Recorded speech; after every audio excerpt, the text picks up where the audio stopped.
Mrs. Asha was a gentle woman of 68 years who had spent her entire life in a quiet town nestled somewhere in India. Every morning, she would rise before the sun, carefully make herself a steaming cup of ginger tea, and carry it to her favorite wooden chair by the large window of her living room. She would listen to the sweet chorus of birds as they welcomed the new day, and she would watch the golden sun climb slowly over the horizon, painting everything in its warm glow. While the world outside came alive with energy and movement, inside her heart there was a silence that echoed more loudly than the chirping birds. Asha had once been a passionate school teacher who taught hundreds of children over the years, sharing her knowledge and nurturing their dreams. 5 years ago, she decided to retire, thinking she would finally have time for herself and her long-lost passions. Her daily routine since retirement had become a predictable loop of reading the morning newspaper, watering her beloved plants lined up in colorful clay pots, and watching endless television programs that often left her feeling emptier than before. Her husband, her constant companion and friend for so many decades, had passed away a few years back, leaving behind an empty space in her heart that no one could fill. Her children, whom she had loved more than her own life, had grown up and moved to distant cities to chase their own dreams and build their own lives, leaving her alone in the large, quiet house. Life, which once felt like a fast-flowing river full of noise and excitement, had slowed down to a still pond where even the ripples had disappeared. One rainy afternoon, as she decided to clean an old wooden cupboard that she had ignored for years, she stumbled upon an old notebook covered in a thick layer of dust. The moment she picked it up, a strange, sweet smell of old paper and forgotten hopes wafted toward her, taking her back in time. Curious, she wiped the dust carefully as if touching a fragile treasure from a different era, and slowly opened the first page. There, on the very first page, in her own young and excited handwriting, she found a list that made her heartbeat quicken and her eyes sting with unexpected tears. "My bucket list," it read boldly at the top, and below it were her youthful dreams written one after another with stars drawn beside them. "Visit Paris and see the Eiffel Tower," said the first wish, and she could almost feel the breeze on her face as if she were standing by the Seine River.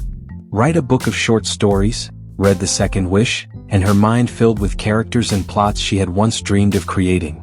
"Learn how to swim," said the third, and she imagined herself floating freely in the blue waters, feeling weightless and fearless. She held the notebook close to her chest as if it were a piece of her lost soul returned to her after a lifetime. "When did I write this?" she whispered, her voice trembling, the room around her suddenly feeling smaller and quieter. Her mind drifted back to the time when she was 25, filled with energy and ambition, believing that life was a long journey where there would always be enough time to do everything. Back then, she had thought that dreams could wait because there was always tomorrow, always another chance, always more time. But then life happened to her in the way it happens to so many. There was her job, which demanded her days and her nights and her soul. Then came marriage, which brought new joys but also new responsibilities that overshadowed her personal desires. Then children arrived and her entire world shifted to their needs, their growth, their happiness. Year after year, she had whispered to herself, "I will do these things later," and somehow that later kept moving further and further away. 43 years had slipped through her fingers like sand, and now, standing in her living room holding her old dreams, she felt the weight of all those lost years. She wanted to go to Paris and stand under the shining lights of the Eiffel Tower, but now her knees ached every morning and her doctor had firmly advised against long flights. She had once wanted to write a book full of enchanting stories, but now her fingers would tremble after holding a pen for just a few minutes, and her joints screamed in protest. She had dreamed of swimming in the ocean or a blue pool, but her aging heart was fragile and her doctor insisted on avoiding any activities that might strain her. Sitting in the fading light of the evening, she let her tears fall freely on the pages of the old notebook, drops blurring the ink like raindrops on a window. "I waited too long," she whispered, her voice a broken melody echoing in the silent room. That evening, instead of sitting in her chair or watching television, Asha decided to step outside and take a walk to the park near her home, something she had not done in many years. As she walked slowly, the cool breeze caressed her face, and she listened to the laughter of children playing on swings and slides, filling the air with the sound of life. She found an empty bench under a big tree and sat down, feeling the rough wood beneath her and the gentle rustling of leaves above. Next to her sat a young girl with shiny hair tied in 2 braids, who was completely absorbed in her sketchbook, her pencil moving quickly across the page. Asha leaned over and asked softly, "What are you drawing?" The girl looked up with bright, curious eyes and smiled widely, her face lighting up like the morning sun. "I'm drawing a story," she said proudly. "One day I want to make it into a book." Asha felt a sudden pang of recognition deep in her heart, as if she were looking at a mirror from her own past. She nodded slowly, a small smile forming on her lips, and whispered, "I wanted that too, a long, long time ago." The girl paused for a moment, her eyes wide and thoughtful, and asked innocently, "Then why didn't you do it?" Asha looked into the distance as if trying to see her past unfold in the air, and after a long silence she finally said, "I thought I had time. I kept waiting. But time, it never waited for me."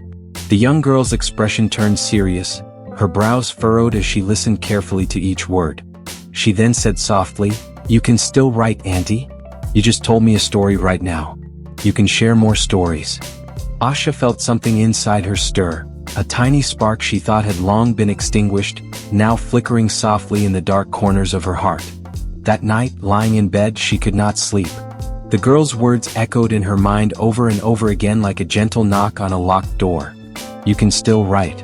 At dawn, as the first rays of light entered her room, she got out of bed with a determination she had not felt in years. She went to her study table and opened a fresh new notebook, the crisp white pages waiting eagerly for her words. On the first page in large letters she wrote, "New bucket list." Underneath she wrote, "Write short stories for children." Then she added, "Read books about Paris and learn about its magic from afar."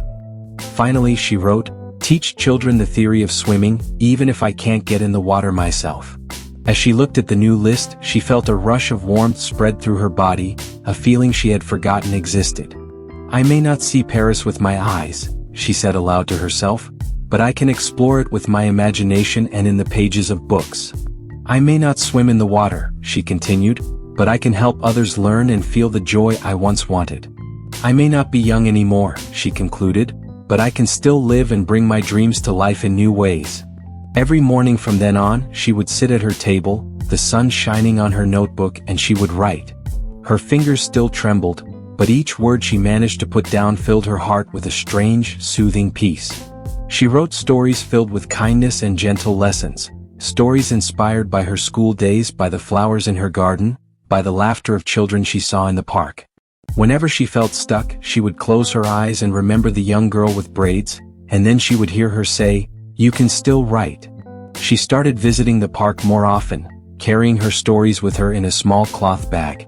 The children gathered around her, their eyes wide with wonder, as she read her stories aloud in her gentle, melodic voice.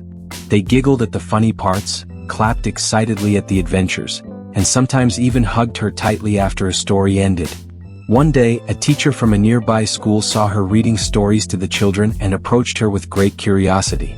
"Would you come to our school and share your stories with our students?" the teacher asked politely, her eyes shining with excitement. Asha felt her heart leap, and for a moment she felt like the young woman who had once dreamed big and believed in magic. "Yes," she replied softly, her voice steady and full of hope. "I would love to." Soon, her stories began to appear in the school magazine, and students eagerly waited for each new piece, discussing the characters and lessons among themselves. One day, a local publisher heard about her stories and asked if they could compile them into a small book for children. Asha was overwhelmed, her eyes filling with tears of joy as she realized that her dream was coming true, not exactly as she had once imagined it, but in a form even more meaningful. She held the first printed copy of her book in her hands, running her fingers over the cover, feeling the texture, the weight, the reality of her dream finally given shape. She sat down with her old bucket list one afternoon and read it again, but this time there were no tears, only a gentle, satisfied smile on her lips. She had learned something that many people never learn even after living long lives. You do not need the perfect time, the perfect place, or the perfect conditions to start living your dreams.